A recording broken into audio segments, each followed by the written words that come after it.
So I got a new nano-ceramic tint installed on the car, and in this video, I'll be discussing what are the advantages of this type of tint versus the stock one that it came with from the dealership. This video is in partnership with Ceramax Philippines. Find out more about Ceramax and what they offer in this video. For a limited time, they're offering special discounts to Tigo 8 Pro Club members. More on that later. Hi guys, my name is Don and I'm not a pro driver. So tint is one of those things, as far as I know, it's like a layer between you and the sun when you're inside the car. It's also for the interior of the car, especially when the car has been parked under the sun for so long and is in direct sunlight. So when you get inside the car, it isn't as hot compared to when it is without tint. So for the longest time, what I understood about tint, the darker it is, the better it is at heat rejection. Of course, being darker, it makes it harder to see things when you're driving at night or scenarios with less ideal lighting. That's pretty much all I know about tint. So when we got to Ceramax Dasmarinas, the first thing that they did was measure the VLT, IRR, and UVR. So these stand for visual light transmission, infrared rejection, and ultraviolet rejection. So what does this mean and how does it affect you and the passengers inside the car? VLT is how much light the tint allows to pass through. So this follows how dark the shade of the tint is. The lower the number, the darker the shade will be. IRR is, to my understanding, it's related to how much heat it rejects. UVR is how much protection you get from harmful UV rays, which can damage your skin and the car's interior over time. Sir Jet, the owner of Ceramax Philippines, was kind enough to educate me on the benefits of having nano-ceramic for the car's tint. Because like I said, all I know basically is that the darker it is, the better it is at rejecting heat. But it does have drawbacks in terms of visibility depending on how dark it is. So their approach to this is they check the VLT of your current tint and suggest a similar level of darkness, but with their ceramic tint. I like this approach because it promotes not changing so much for you as the driver, and so when the new tint is installed, you won't have any learning curve or whatever. It's close to what you were used to. So I like this approach, really. But of course, as a customer, you still have the option. So I wanted to know what they offer. So they have 5 different shades or darkness levels or VLT shown in their chart, and it shows the IRR and UVR. So they have, I'll just go from the lightest to the darkest here: clear blue, light dark, medium dark, dark, and super dark. So you can see here that all of them have the same IRR and UVR at 99%, which is impressive because that means it all depends on you as the user on whichever shade you want without compromising on IRR or UVR. By the way, they have 2, how should I call this, lineups. One is called Magna, and then the other is Ultimo, which is the 99% heat rejection. What I did show you earlier is the Ultimo. All of them have 99% heat rejection. Now, talking about the shade or darkness, I still prefer dark, just because of the privacy factor. When my agent asked me what shade I wanted to have installed, I went with medium for the windshield and dark on all sides. Now, given that there are only 3 options, that was like light, medium, and dark. I really don't know what type of tint it is, but I do know that it is a 3M branded tint. And I really like the fact that it's really hard to see something on the inside from the outside. But when driving at night, my visibility does suffer. It's really hard to see those cars or even just the side of the cars when you're looking at it from your side mirrors. It's just a good thing that I do have that blind spot indicator on the side mirror. But what if I don't? It would be really difficult for me to drive at night, especially when I want to change lanes. But still, even with those, lights, even if it helps, I'm not as confident as I should be when changing lanes. So I wish I went with medium on the windshield and the front row windows as well, just as suggested by my agent last year. In any way, I now have a chance to change that. So comparing this with the tint that I have, which is dark, versus Ceramax's dark, I saw that they're not really the same. Well, for one, mine is like bluish color, whereas Ceramax's dark is more on the greener side. And we know that mine has a VLT of 7.1, whereas on Ceramax's, they're at 15%. This means if I go with the medium of Ceramax, there will be instances where the inside of the car will be seen more, but just by a bit compared to what I have now, or what I have before. Knowing all this, and after some comparisons, I went with 4 shades. Medium for the windshield, dark for the front row windows, and super dark for the rest. Even for the rear windshield, I rarely use that for even when I'm parking. I'm more reliant on the rear camera. That's how important the AVM is for me. The other is the clear blue for the sunroof. And I can imagine that my wife will be opening this more often than we used to. So it was time to remove the current tint first. It was done by Sir Richard, who has been in the car tint industry for a very long time, to be considered an expert at this. He did a good job at ensuring the seams of where he is spraying inside the car is sealed so that none of the electrical stuff gets messed up. This removes the instances of having your check engine light or warning light or fault icon light up after the upgrade. I mean, it's considered an upgrade. You shouldn't have any other problems, right?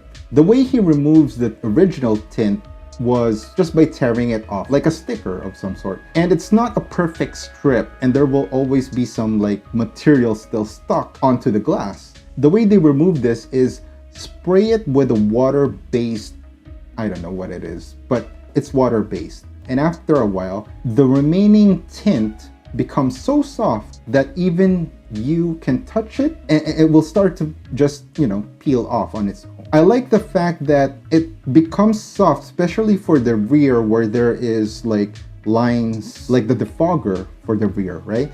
They're really careful about that. And when the old tint is totally removed from the glass, it's time to install the new ceramic tint. He measures the material outside before he places it inside. So I guess the reason why is it's easier for him to install the tint from the inside without having to cut any more material, things that are sticking out or excess material that needs to be removed. I'm just assuming this, okay? In any way, here is a comparison of the new dark tint from Ceramax installed versus the old dark tint from the dealership. So again, this is comparing the 7.1% VLT against the 15% from Ceramax. So it is slightly brighter from the inside. So when all that's done, they do a back to zero treatment on the car, which is nice. All in all, the whole process of installing the tint and back to zero took 3 hours, more or less. It didn't seem that long because I had the privilege of having a very fun discussion with Sir RM of riding in tandem. I'll link the video of what we talked about, and I believe this is standard. You're instructed to lock the windows, push the lock window button on your car so that none of the passengers might move the windows, and then put a sticker on top of those controls just to remind you that you shouldn't be opening the windows within 74 hours after the installation. I guess the question is, how is it? So driving back home, it was around 6 p.m. and the sun was setting. So there is still light outside, but not to a point that it warranted your headlights to be on. My wife noticed how much brighter it really was inside. And of course it is brighter because we can't help ourselves but just to open the sunshade. So it was brighter on the inside. It was brighter as well from what we're used to when we're looking at the surroundings from the inside. I mean, we can clearly see more than what we were used to. My wife was really happy about this. Me, really happy that I can now see my side mirrors clearer. So I now have that confidence, to really change lanes in this manner with the shade of tint that I have right now. But it's not without its downside, a bit of downside. Well, I call this a bit because it should be temporary. The tint on the windshield has bubbles. I was informed that this is normal and it's just water. Just imagine like a phone you put on like a protective film and you see those bubbles and then suddenly they just disappear over time. That's how I look at it. But the problem is, during that time that we were driving back home, it was really getting dark. We had a 2-hour drive. I'm expecting that we will be home by 8. So it will be getting darker really soon. So you can imagine that the headlights and the brake lights of the cars during like 7 p.m. or 8 p.m. when it was really dark, to me it looked like my windshield has raindrops, static raindrops, you know, just something that's not like dripping down, it's just static. They're tiny, but you'd notice them. It's not to a point that it's not drivable. No, it's still clear. You can discern certain road signs as well. You know, on the highways, you know that this is your exit. You can still read those texts. So Sir Jet mentioned that those bubbles will disappear faster if it's under the sun. So I just let this baby sunbathe. And now for the 4th day, it did decrease the bubbles. I mean, in a significant amount. I just left it there under the sun for 4 days. It still has those bubbles. I think the curing will be done in a couple days. So here's what it looks like from the outside, and this is what you'll see on the inside. Here's what it looks like at night, and here's with the headlights on. The heat rejection is real. I repeat, the heat rejection is real. I'm actually impressed, really impressed.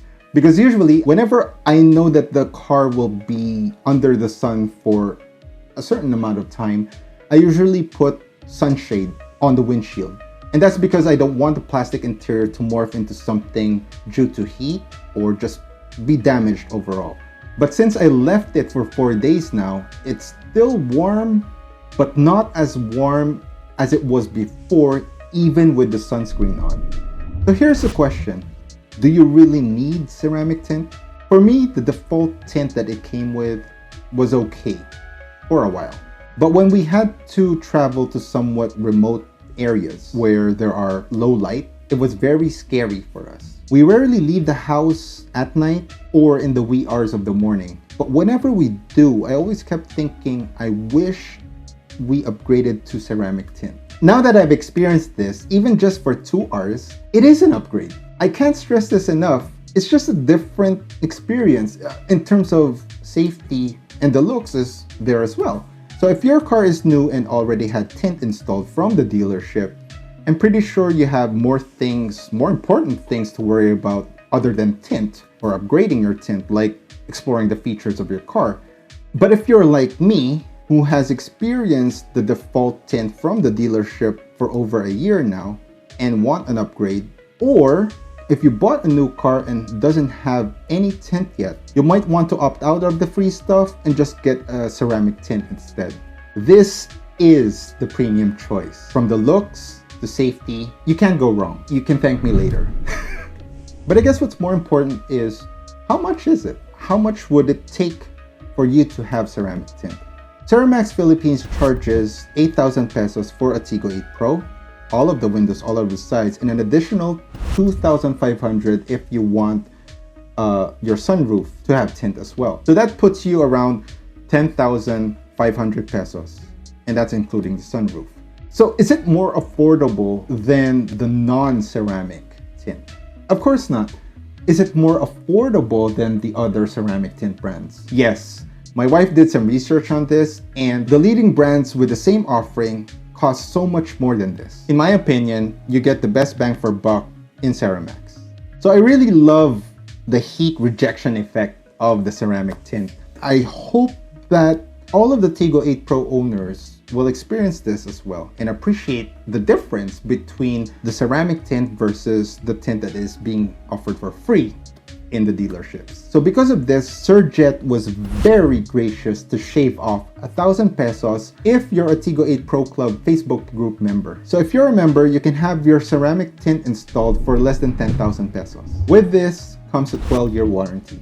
So the warranty covers fading with 15% threshold on the BLT. And you can contact him to book an appointment and they'll install a new ceramic tint totally for free.